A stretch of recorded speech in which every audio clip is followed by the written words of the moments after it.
Bienvenido a este programa Y Jesús dijo. Es para nosotros una bendición que nos estés escuchando. Estaremos escudriñando cada palabra que salió directamente de los labios de Jesucristo para conocerlo más y nuestro espíritu crezca. Esperamos que disfrutes de este mensaje, sea de bendición para ti. Ayúdanos a difundirlo. Dios te bendiga. En los últimos episodios hemos venido estudiando una conversación que tuvo Jesús con la mujer samaritana y veíamos cómo el Señor le empieza a hablar sobre el agua viva, haciendo referencia al Espíritu Santo que da a todos aquellos quienes se lo pidan. Como vemos en el versículo Juan, capítulo 4, versículo 15, la mujer le pide que le dé esa agua para no continuar yendo todos los días al pozo de Jacob y así evitar que la sigan menospreciando por su pecado, lo que significa que ella aún no ha espiritualizado lo que el Señor le dijo. Ante esta petición, el Señor le responde lo que está escrito en Juan 4, versículos 16 al 19. Jesús le dijo: «Ve, llama a tu marido y ven acá». Respondió la mujer y dijo: «No tengo marido». Jesús le dijo: «Bien has dicho, no tengo marido, porque 5 maridos has tenido, y el que ahora tienes no es tu marido. Esto has dicho con verdad». Le dijo la mujer: «Señor, me parece que tú eres profeta». Pareciera que el Señor quiso cambiar el tema de lo que estaba tratando sobre el agua viva para hablar sobre el marido de la mujer, pero no es así. Resulta que para recibir el agua viva es necesario confrontar a las personas con su pecado. Toda persona que quiera recibir a Cristo primero debe ser consciente de su condición de pecador. Jesús conocía muy bien el pecado de esta mujer y tenía que llevarla poco a poco para que entendiera que antes de recibir el agua viva, su vasija, que representa su propia vida, tendría que estar limpia, reconocer su pecado y arrepentirse de él. Cuando Jesús le pide que traiga a su marido, ella trata de evadir su pecado, diciéndole: «No, yo no tengo marido», lo cual era una verdad a medias. Sin embargo, a Cristo no se le puede mentir ni engañar. Y le contesta: «Bien has dicho, porque 5 maridos has tenido, y el que ahora tienes no es tu marido». Jesús desenmascaró su pecado. Era cierto que no tenía marido porque no estaba casada con él. Estaba viviendo, como algunos lo dicen, en unión libre. A propósito, hago un paréntesis para que si estás en esta condición, sepas que ante los ojos de Dios no estás bien. Estás cometiendo un pecado. La unión libre no existe en la Biblia.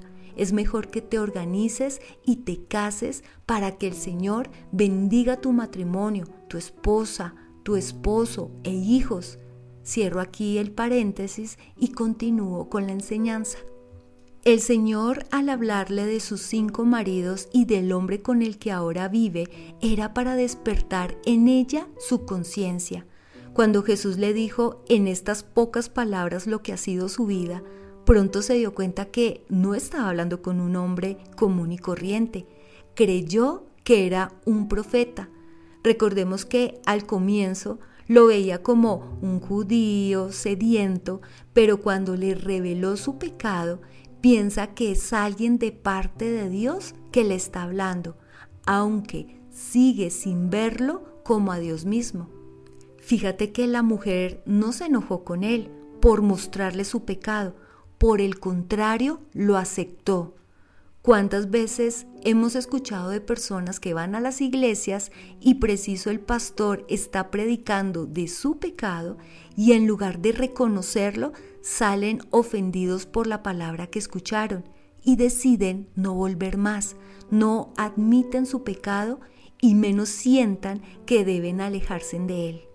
En cambio, esta mujer se aceptó su pecado, supo que necesitaba de Dios, que tenía que pedirle perdón, y como ella vio a Jesús como un profeta, no desaprovechó la oportunidad para preguntarle cuál era el lugar en que ella debía adorar. En el monte de Gerizim, como lo habían hecho por tradición los samaritanos. Recordemos que ellos solo tenían el Pentateuco y por eso creían que era el lugar correcto, o en Jerusalén como lo hacían los judíos. Leamos lo que el Señor les respondió en Juan 4, versículos 21 al 24.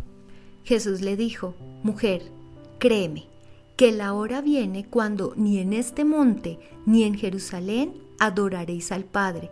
Vosotros adoráis lo que no sabéis, nosotros adoramos lo que sabemos, porque la salvación viene de los judíos. Mas la hora viene y ahora es cuando los verdaderos adoradores adorarán al Padre en espíritu y en verdad, porque también el Padre tales adoradores busca que le adoren. Dios es espíritu y los que le adoran en espíritu y en verdad es necesario que adoren.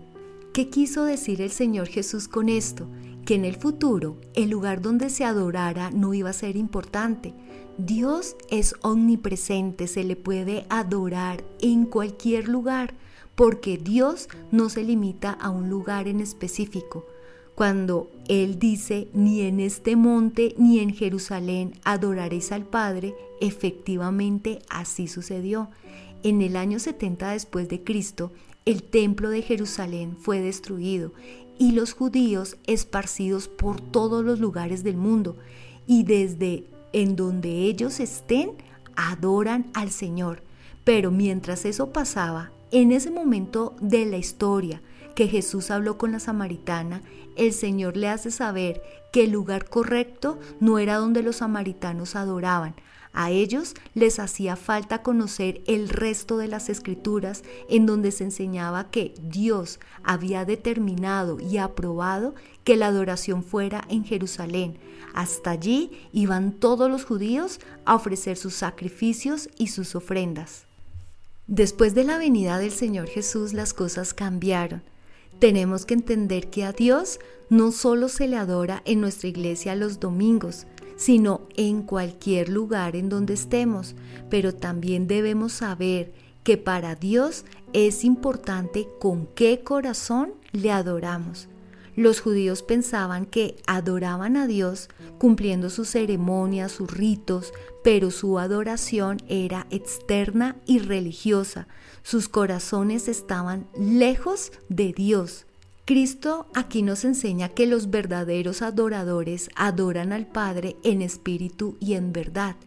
Y si dijo verdaderos adoradores, es porque existen falsos adoradores. ¿Y quiénes son los falsos adoradores? Los que aún no han nacido de nuevo, aquellos a quienes el Espíritu Santo no ha entrado en sus vidas, y por ello su espíritu está muerto. Un espíritu humano que no ha nacido de nuevo no puede adorar a Dios, que es espíritu. Por ello recordemos que Jesús le dice a Nicodemo que es necesario nacer del agua, refiriéndose a la palabra, y del espíritu.